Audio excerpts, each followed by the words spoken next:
Thank you for tuning into our podcast, Canal Days, What Life Was Like in the Industrial Connecticut River Valley of Massachusetts. I'm your host, Carrie, and joining us today is Holyoke's very own local historian and creator of the Historical Tours of Greater Holyoke, Robert Como. He personally offers and leads public and private tours, as well as presentations of historical sites within communities throughout the state of Massachusetts. Currently, the communities he has chosen to focus on this year are Holyoke, Chicopee, South Hadley, and East Hampton, and also Granby and Amherst as well. His tours spotlight the local canals, reservoirs, cemeteries, and churches, as well as various parks, streets, and selected historical houses within each community. Today's episode will be discussing the Christ the King Church located in Ludlow, Massachusetts. So tell us about the history of the Christ the King Church. Its cornerstone says 1940 on it, but then I read that it wasn't finished in 1948, so it must have took a while to finish. Maybe because World War II was in the middle of it. So they started when there was no war, or American involvement in the war had not started, but they might have just finished, say, the basement and used that, and then they started again. In 1948, they probably finished it, had the first mass. So, it's a nice campus, and we're going to talk about that and other of its features and how it fits into its neighborhood and what it probably will be like in the future, because it's out in the suburbs of Ludlow itself. You got the busy part of Ludlow, then the less busy part, and it's out in the less busy part, which might be a good sign. And what are some of the features of the church? Right, it has a rectory, it has a social center, and it has the church, and it has a couple of statues in front, and then a big group in the back, where you have three children in adoration of Jesus himself. Then it has a kind of decent churchyard in front. It's on a nice street. It's at a location called 41 Warsaw Avenue, and Warsaw Avenue is pretty nice itself. So it kind of has a suburban feel to it, which is wonderful. And the architectural styles and the look of the houses across the street make it fit in quite well. Now, the church itself has a nice social center, and it's actually pretty big. For a church this size, it might be able to fit in like 300 people into that social center. So that's a key, because you want to keep the group together as a family. Then the rectory itself is gigantic. It has an addition to it. So they might have had like 4 priests in the beginning in 1948, but by now they don't have that much. So it's a big rectory left. And really quick, before we continue with the rest of our interview, just to fill our listeners in, for more information or to sign up for any of his various tours, you can check out his website at holyokecanaltour.org. And there you can find videos and podcasts of the stops along each of his tours, as well as photos and text of the historical sites throughout as well. And for private tours and other inquiries, you can email him directly at bobcat4214, at yahoo.com. And his tours make for fun, educational, outdoor activities for families and group parties. So getting back to our interview, how well does the Christ the King Church fit into its neighborhood? Well, when you look from the front of the church, it's hard to see any other businesses or organizations. Almost all you see are homes. And that's good, and the look of the church is not overly glamorous, not overly tall, so it blends into the look of the neighborhood very well. And the houses are fairly simple, 1 and 2 stories high, but they're muted in colors, and that helps too, because Christ the King Church's color is very muted. It's a light tannish look to it.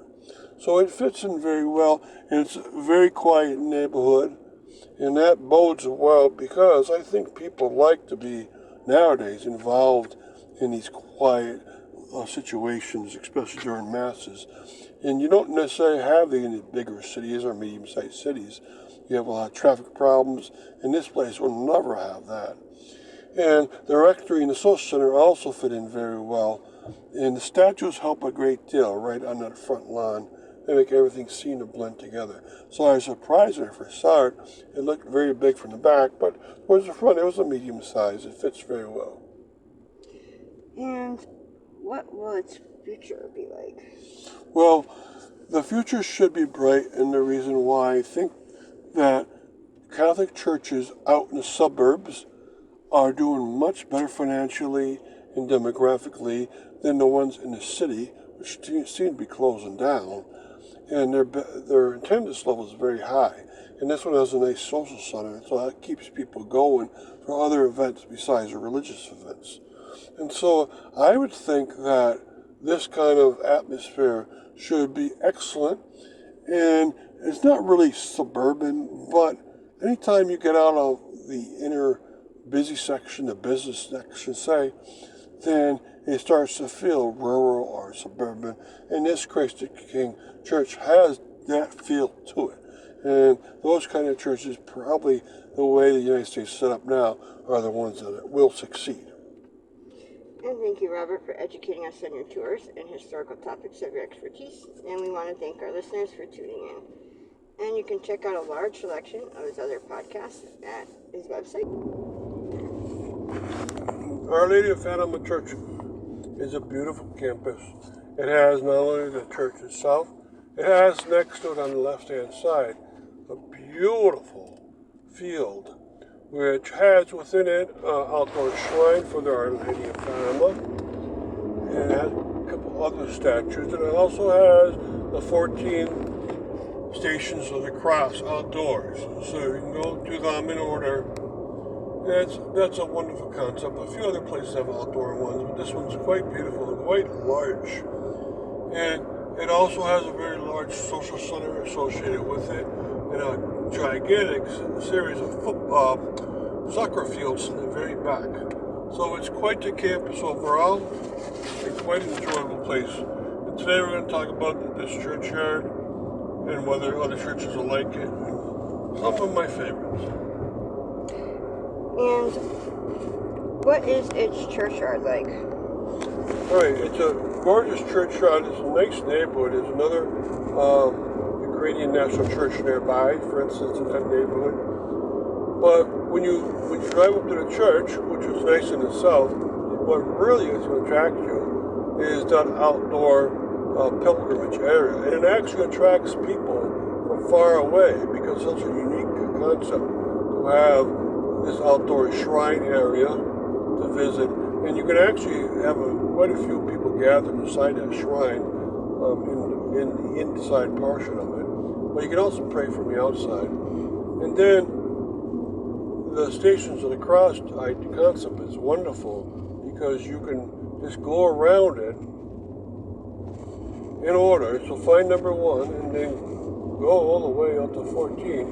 And it's kind of circular, but it has some star features. So it zigzags in and out like a star. So you can just follow along it, and it's a regular Station of the Cross after that.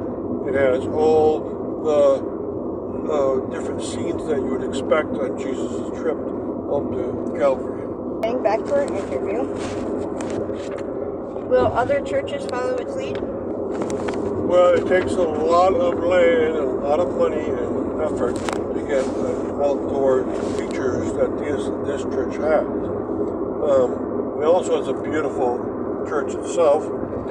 I hope so, because the Catholic religion in New England has been going downwards, especially in the cities itself. And so any changes that are inviting to the people would probably be perfect for the community that it happens to be in.